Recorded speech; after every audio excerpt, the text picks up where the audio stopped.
Good morning, everyone, and welcome to memorializing your loved ones, especially during the Christmas holidays. It can be very hard for people to go through this. So I just wanted to mention to each and every one of you that we can memorialize our loved ones, especially during a very difficult time.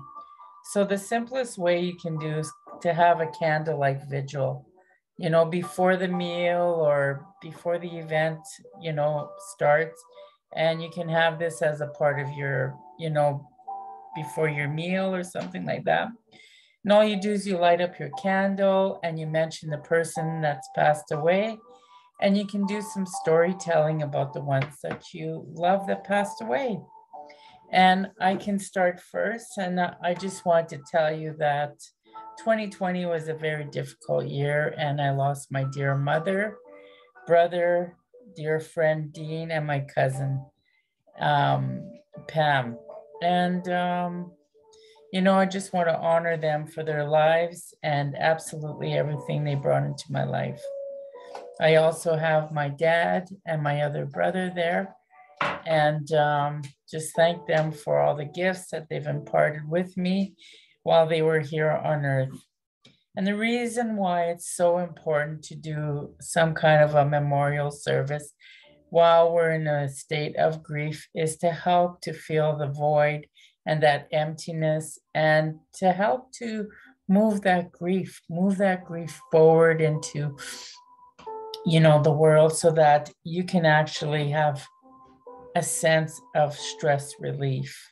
And it's about you. It's about, memorializing them in a good way, and also to give you a sense of resolve with your grief, because you're doing something to honor them.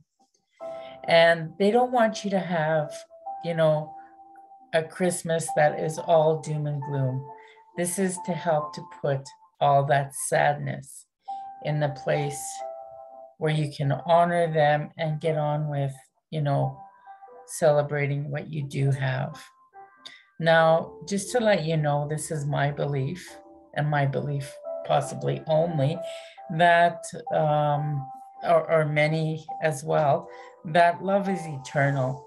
And it's a part of the circle of life. We're born and then we die.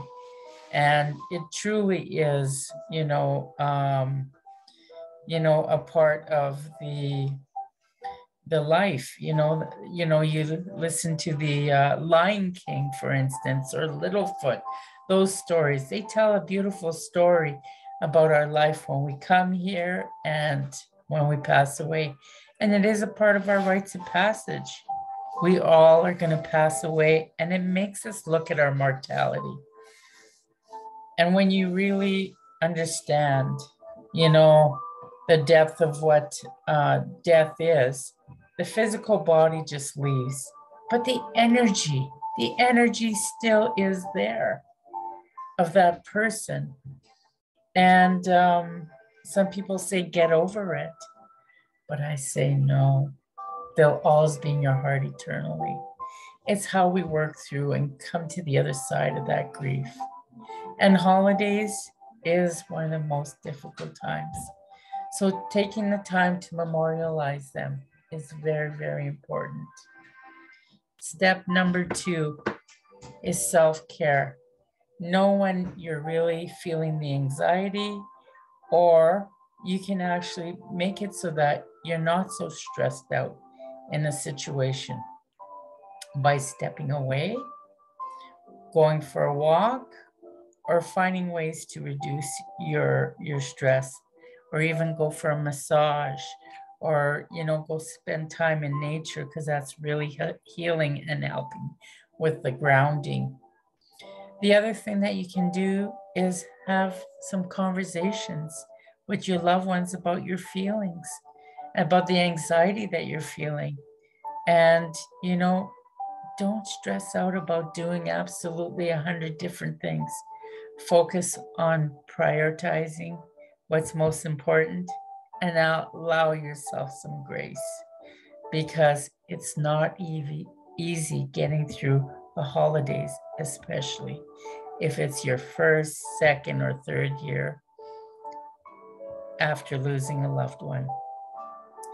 So with that, I'd like to sing you a little song, Silent night, holy night, all is calm, all is bright, Lola glorious thing, sleep in heavenly peace,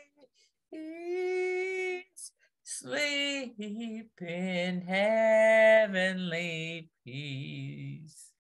So I just wanted to tell you that, sometimes when we go through grief, we don't quite remember absolutely everything, even some of the words to some of our songs.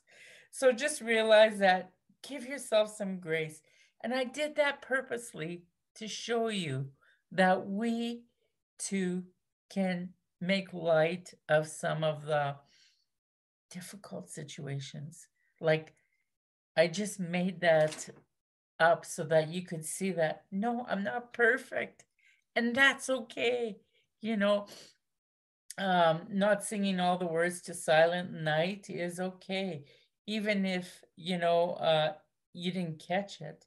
But I did that purposely because I wanted you to see that you don't have to be perfect.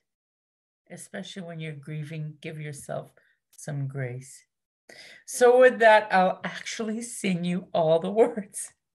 Silent night, holy night, all is calm, all is bright, round young virgin mother and child, holy infant so tender and mild, sleep in heavenly peace,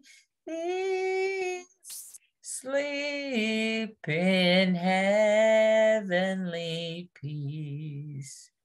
So I sang that song because I want my ancestors to know that I'm thinking about them, that I love them, and I honor them. So with that concludes our memorial celebration for today, and I thank you all for joining me today. Take care, everyone, and happy holidays to all. Make sure to reach out if you're having a difficult time and you want to accelerate your grief. Message me or contact me at lrwellness.net, or come and join us in our Grief After the Loss of a Loved One in Facebook. Thank you, everyone, and have a great day.